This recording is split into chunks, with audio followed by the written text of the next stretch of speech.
कानून है उसके लिए। अगर कोई एनक्रोचमेंट करता है, चाहे वक्फ वाले करे या कोई और करे, तो मुसलमानों की लड़ाई लड़ेंगे आप? मैं क्या कह रहा हूँ, चाहे किसी भी धर्म के लोग कब्जे हैं, आप तो सरकारी संपत्ति पे कोई भी कब्जा करता है, सरकार को पूरा अधिकार है उस पर कार्रवाई करने का। ऐसे क्या कारण है? पूरे देश के अंदर आप चले जाइए, देश की सड़कों पे, देश के फ्लाईओवर्स के नीचे, आप तो देश के पार्कों में हथियार को तेज धार दे रहे हैं। देश के पार्कों पे कब्जा करके सबसे ज्यादा धार्मिक स्थल किसने बनाए? देश की संपत्ति पे कब्जा करके सबसे ज्यादा धार्मिक स्थल किसने बनाए? इसकी जांच करवा ले सरकार, पता लग जाएगा। दूध का दूध, पानी का पानी हो जाएगा, किसने ज्यादा कब्जे किए। तो आप जब हमारे बहनों पे जुल्म होता है, हमारे मूंछ रखने पे हत्या होती है, घोड़ी पे बारात निकालने पे हमला होता है, तब विश्व हिंदू परिषद, बजरंग दल, आरएसएस कहाँ चले जाते हैं? कौन से नशा खा के सो जाते हैं वो? तब होश क्यों नहीं होता? तब क्यों नहीं वो मानवता के हमारे हक अधिकार के लिए लड़ते? हमारे ऊपर हमले होने वाले हमलों के खिलाफ क्यों नहीं बोलते?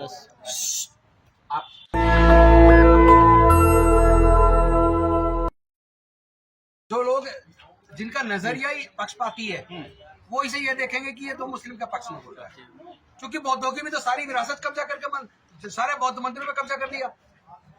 इनकी तो फितरत है कब्जा करने की। तो प्रधानमंत्री ने कब्जा थोड़ी किया। यहाँ तो वक्त की जो लड़ाई खुद प्रधानमंत्री नरेंद्र मोदी जी लड़ रहे हैं, अमित शाह लड़ रहे हैं, नरेंद्र मोदी जी किस विचारधारा को और पाल पोस रहे हैं, कभी देखना। किस विचारधारा पे सरकारी धन को कुछ कर रहे हैं, कभी देखना।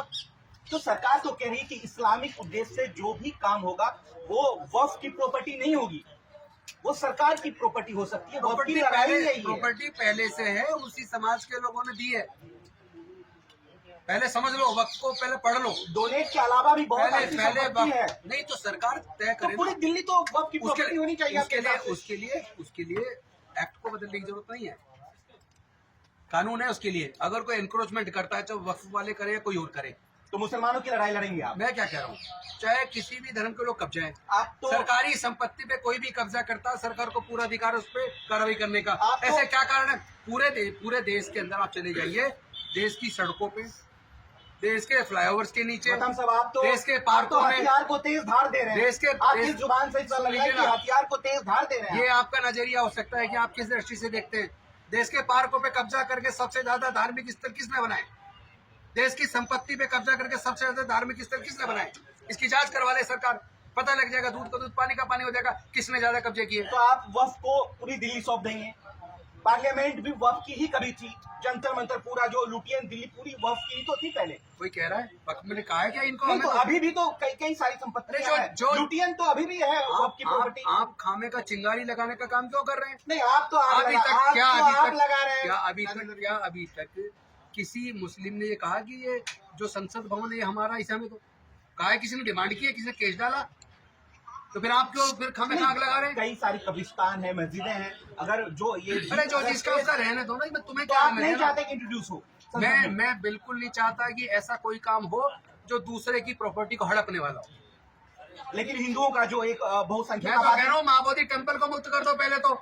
बहुसंख्यक पहले महाबोधि टेम्पल को मुक्त कर दो, फिर कोई और बात करना। तो बहुसंख्यक आबादी जो डिमांड कर रहा है कि ये हमारा है। महाबोधि सुनिए, 90% लोगों के पूर्वज बौद्ध थे। ये आज आप कह रहे हैं भारत में, तो फिर मुसलमान भी बौद्ध होगा? भारत में मुसलमान भी बौद्ध होगा? बिल्कुल। ये कहिए ऑन कैमरा कि मुसलमान चाहे मुस्लिम हो, चाहे ईसाई हो, जो धर्म परिवर्तन करके कन्वर्ट करके बने, चाहे सिख हो, आपको 90% दलित पिछड़े आदिवासी मिलेंगे। तो आप लड़ाई और उन दलित पिछड़े आदिवासियों के पूर्वज बौद्ध मिलेंगे। इतिहास खोज लेना, अभी तो आप पढ़ लेना इतिहास। अभी तो आप वक्फ की लड़ाई लड़ रहे हैं, जो अमेंडमेंट होने जा रहा है, अभी इसकी आप लड़ाई लड़ रहे हैं। आपने अभी कहा ना, ये एक बहुत बड़ी परंपरा है जो बुद्ध से शुरू होती है। संत गुरु रविदास जी, संत कबीरदास जी, ज्योतिबा फूले जी से होती हुई, और वो डॉक्टर बाबा साहब अम्बेडकर जी से होती हुई, बाबू जगजीवन राम जी से होती हुई आगे बढ़ रही है। वो बढ़ती रहेगी, वो रुकने वाली नहीं है। वो मानवता में भरोसा करती है, समता में भरोसा करती है, वो प्रेम में भरोसा करती है, वो नफरत नहीं सिखाती। सर, उनका ये भी कहना है कि अगर ये बिल पास हुआ तो पूरा हिंदुस्तान शाहीन बाग बनेगा। क्या आप इनके भी ये शब्द आरएसएस के हैं, और ऐसे मुसलमान कह रहे हैं, हम ऐसे शब्दों को खारिज करते हैं। मुस्लिम कह रहे हैं, मौलाना साहब कह रहे हैं। देखिए, चाहे कोई मुसलमान कहे, चाहे कोई हिंदू कहे, सिख कहे, ईसाई कहे, जो भी मानवता के खिलाफ बोलेगा हम उसको अपना दुश्मन। तो वो अपने अधिकार की तो लड़ाई लड़ेगा ना। वो तो कह रहे थे ईद के बाद हम सबको पे उतरेंगे। भाई अगर शाहीन बाग बनाए तो फिर दिक्कत आपको। सुनिए, भारत का संविधान सबको संवैधानिक तरीके से, शांतिपूर्वक तरीके से, कानून के हिसाब से अपने हक और अधिकार के लिए लड़ने के लिए, उसकी आवाज उठाने के लिए स्वतंत्र है। उन्होंने ऐसा नहीं कहा कि कानून नहीं तोड़ेंगे, वो कह रहे हैं पूरा प्रोटेस्ट किया जाएगा। तो वो कौन नहीं कर रहा मुकम्मल तरीके से। तो वो तो अधिकार संविधान दे रहा है ना, उसमें आपत्ति क्यों है किसी को? वो तो संविधान इजाजत देता है, उसमें क्यों आपत्ति है किसी को? लेकिन लड़ाई तो जमीन की है, वक्फ की है, प्रॉपर्टी की है। तो हमारी वो तो माबोदी टेम्पल की लड़ाई है, हमारी लड़ाई नहीं है क्या? हमारा हक नहीं है, हमारी आस्था नहीं है क्या? वो कह रहे हैं बेशकीमती प्रॉपर्टी है जो मुसलमानों ने अरे अपने कब्जे में रखा है। जो धार्मिक स्थल है या धर्म से जुड़ी प्रॉपर्टी है, चाहे उनकी कोई भी कीमत हो, वो जनता की सेवा के लिए है, उसका कोई दुरुपयोग किसी कीमत पे अलाउड नहीं होना चाहिए। तो उस प्रॉपर्टी का क्या होगा जो बीजेपी दावा कर रही है, जो कई सारे हिंदू संगठन, बीजेपी का बस चले तो पूरे देश की संपत्ति को कह देगी, पूरी दुनिया की को कि ब्रह्मा ने सृष्टि की रचना की, इसलिए तो हमारी है। तो फिर ले लो अमेरिका को भी, इंग्लैंड को भी ले लो, ऑस्ट्रेलिया को भी ले लो ना, सब कुछ तुम है तुम्हारे अंदर हिम्मत। ये प्रपंच झूठ में ऐसी किसी दावे में जिसमें सत्यता ना हो, हम उसको मानने के लिए तैयार नहीं है। बीजेपी का ये भी कहना है कि जो प्रॉपर्टी अगर हम अधीन करते हैं वो, तो वो सार्वजनिक कामों में वो होते कौन है? वो होते कौन है? दूसरे के घर में घुसने वाले। देश के पास जमीन की कमी है क्या? कौन सा धर्म है ऐसा जिसके पास जमीन की कमी हो? कमी है। हाँ, बौद्धों के पास कमी, चूंकि बौद्धों की सारी थी वो छीन गई, उसका कब्जे हो गए। कमी है तभी तो वो ये बिल ला रहे हैं, पेश कर रहे हैं, इंट्रोड्यूस कर रहे हैं। बिल इसलिए नहीं ला रहे, उनकी राजनीति हिंदू मुसलमान से चलती है, उनकी राजनीति नफरत से चलती है, इसलिए वो सब ये कर रहे हैं। वरना आज तक कभी ये मसला नहीं उठा। आज क्यों? आज ही क्यों मस्जिदों में वो तलाश रहे मंदिर? अरे अगर सारे धार्मिक स्थलों की खुदाई हो जाए, हर जगह बुद्ध निकलेंगे, ध्यान रखना। लेकिन दावा है कि बीजेपी का ये बिल जरूर पास होगा। आपको लग रहा है कि जो मेंबर ऑफ पार्लियामेंट, देखो अभी उनकी मेजोरिटी है, मेंबर ऑफ वो पार्लियामेंट जो मर्जी पास कर ले, लेकिन इससे भारत हार जाएगा। इस नफरत तो आपने नई बात, इस नफरत से भारत हार नई बात बोली। इस नफरत से भारत हार जाएगा, इसको यही रोक देना चाहिए। नफरत की तो वो कह रहे हैं हम बात ही नहीं कर रहे, हम तो हिंदुओं के वो नफरत के सिवा कुछ करते ही नहीं है। क्या बात कर रहे हैं आप?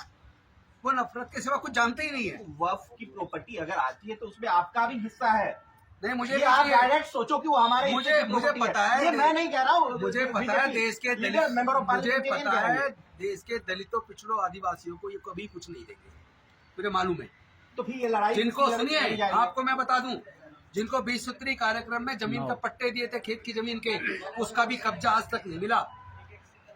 समझ रहे आप? क्या देंगे वो? इंदिरा जी के पास चले गए पूरा। अरे तुम तो जाके बाप के नाम पे प्रॉपर्टी कहाँ पहुंचे हो, मुझे कह रहे मांगों पे आप चले गए। हम कह रहे हैं कि वो प्रॉपर्टी आपका भी है, अगर वो गवर्नमेंट के अंतर्गत आता है। हमारा कुछ नहीं है इस देश तो में, आपको नहीं चाहिए। हमारा तो सब छीन हिंदुओं को प्रॉपर्टी सब नहीं कुछ चाहिए। हमारा ही था, हमारा ही छीन के कब्जा करके बैठे रहो। वही तो आप घर वापसी का टाइम आ गया, जो भी प्रॉपर्टी गई थी सब वो आपके पास। पूरे देश के आपको दलित, तो दोनों हाथ उठाना चाहिए कि हमारा ही होगा। पूरे देश के दलित, पिछड़े, आदिवासी, वंचित वर्ग के लोग, उनकी सांस्कृतिक विरासत बुद्धिज्म था, उसमें घर वापसी करेंगे। साहब आपको तो दोनों हाथ उठा के खड़ा कर देना चाहिए कि हमारे पास आ रही है, जो गई थी वो आ रही है। कहाँ रही है? प्रॉपर्टी तो आएगी। अगर पहले महाबोधि महावीर मुक्त करो, उसके बाद बात करेंगे। आप दो लड़ाई लड़ रहे हैं। पहले महाबोधि महावीर मुक्त करो, फिर बात करेंगे। बोध गया की लड़ाई लड़ रहे हैं आप। ये तो बताइए, अपना क्लियर तो कीजिए स्टैंड, हम किसके साथ है? आप वक्फ के साथ है या फिर? हम बता रहे हैं, हम नफरत के खिलाफ हैं, मोहब्बत के साथ है। नफरत कोई नहीं फैला रहा, यहाँ है प्रॉपर्टी। RSS बीजेपी सिवाय नफरत के कुछ करती नहीं है। अगर करती तो जब दलितों पे जुल्म होता है, पिछड़ों पे जुल्म होता है, आदिवासियों की संपत्ति छीनी जाती है, उनको मारा जाता है, जब धर्म के नाम पर उत्पीड़न किया जाता है, प्रॉपर्टी की एक मिनट सुन लीजिए, पहले सुन लीजिए। वक्फ की बात मैं तुम्हारे शब्दों को जो तुम चाह रहे हो वो नहीं कहूंगा, जो मेरा मन है मैं कुछ नहीं चाह रहा। तो सुन लीजिए, आपकी बात सुनो। सुन लीजिए ना, सुन लीजिए आप। जब हमारे बहनों पे जुल्म होता है, हमारे मुंह रखने पे हत्या होती है, गोड़ी पे बारात निकालने पे हमला होता है, तब विश्व हिंदू परिषद, बजरंग दल, RSS कहाँ चले जाते हैं? कौन से नशा खा के सो जाते हैं वो? तब होश क्यों नहीं होता? तब क्यों नहीं वो मानवता के हमारे हक अधिकार के लिए लड़ते? हमारे पर हमले होने वाले हमलों के खिलाफ क्यों नहीं बोलते?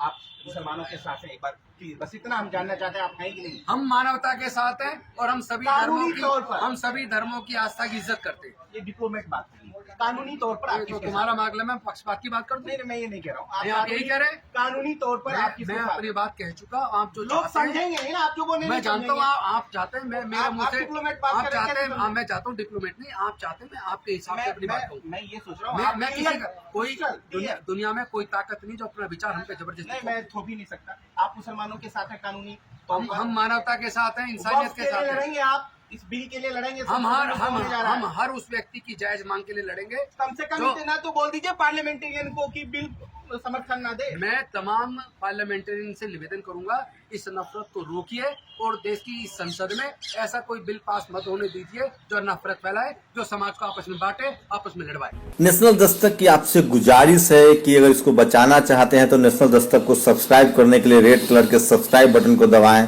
फिर बेल आइकन की घंटी दबाएं। नेशनल दस्तक को बचाने के लिए बहुत जरूरी है कि हर खबर को शेयर करें, लाइक करें, कमेंट जरूर करें।